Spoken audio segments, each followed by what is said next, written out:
Help me hit 7,000 subscribers. Support the video with a like and share your thoughts in the comments. I read everyone. Thank you. I never thought the day would come when the person I trusted the most would turn me into a punchline. My name's Alden, and for most of our 5-year marriage, I believed my wife, Marlo, saw me the way I saw her.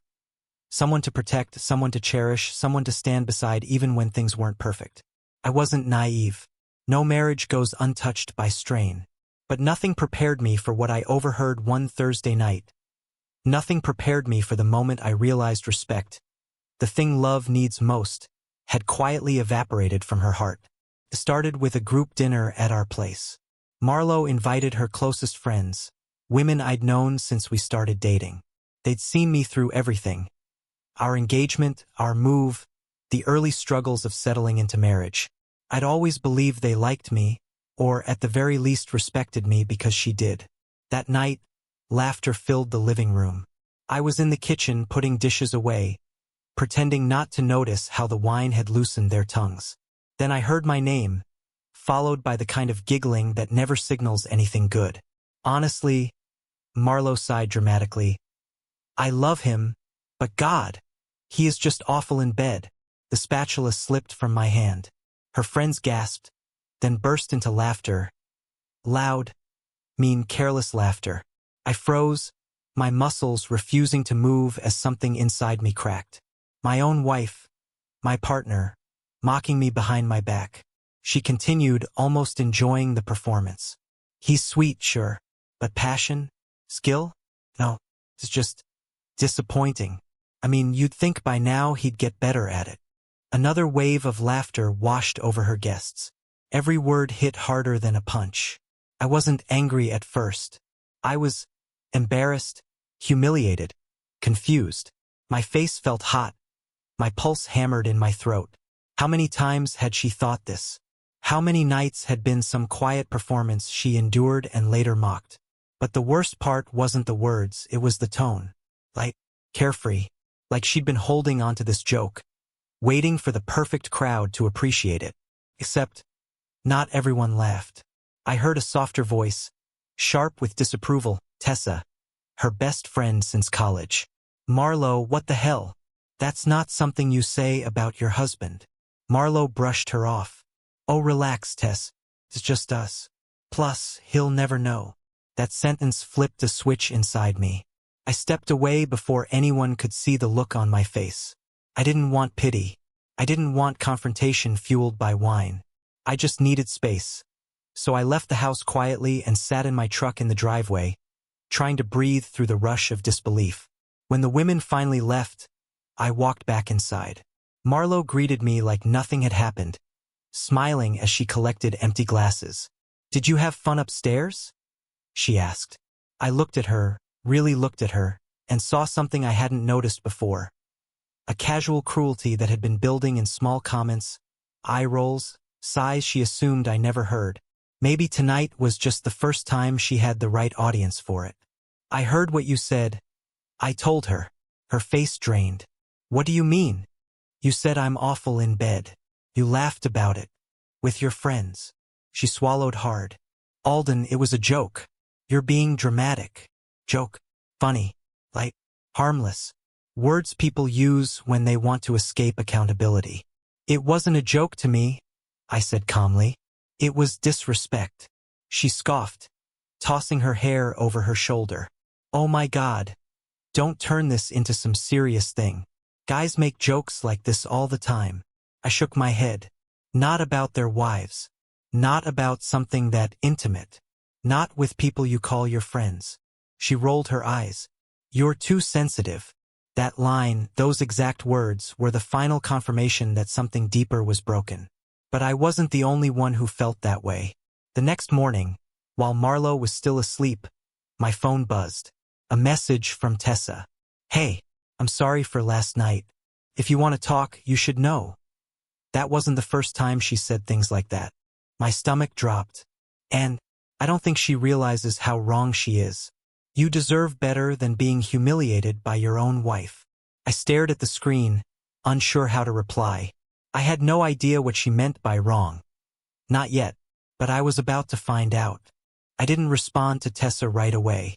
Part of me was still trying to process the fact that someone outside my marriage had seen more clearly than the person inside it. Another part wasn't ready to hear whatever truth she thought I needed.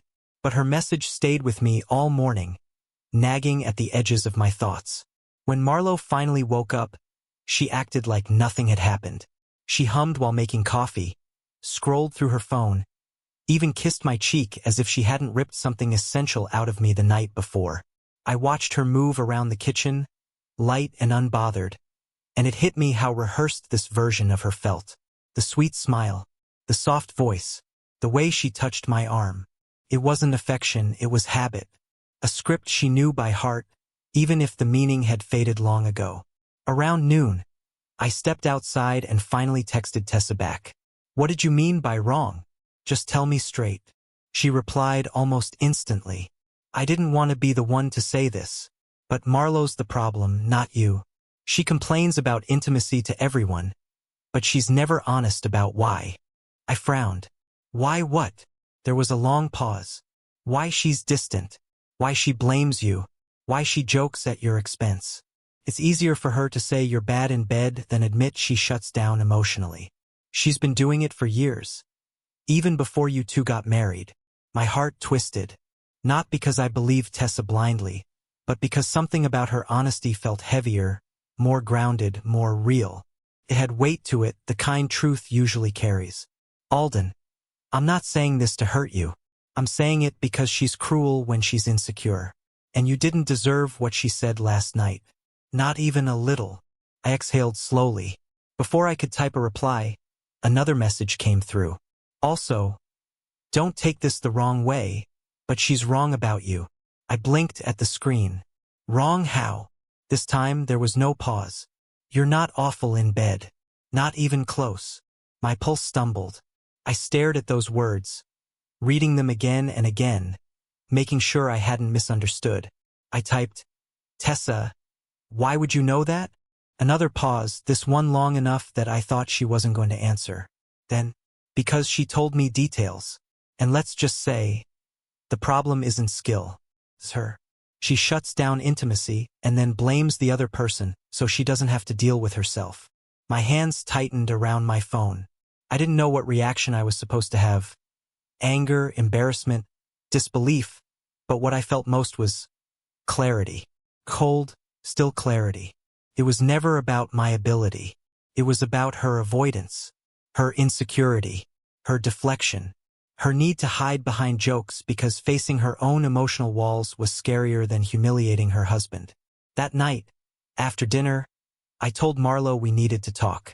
She groaned like the conversation was an inconvenience instead of a necessity. "Are we really still doing this?"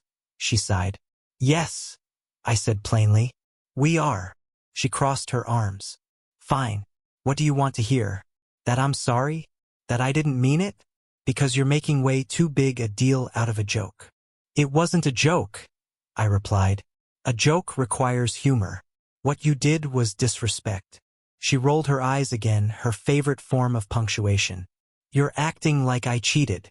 You tore apart something intimate, something that belonged to us, and you did it to make people laugh. So?" Her tone was almost bored. "So," I said, keeping my voice steady, "you don't get to insult me, humiliate me, and then tell me how hurt I'm allowed to feel." She blinked, surprised by the firmness in my tone.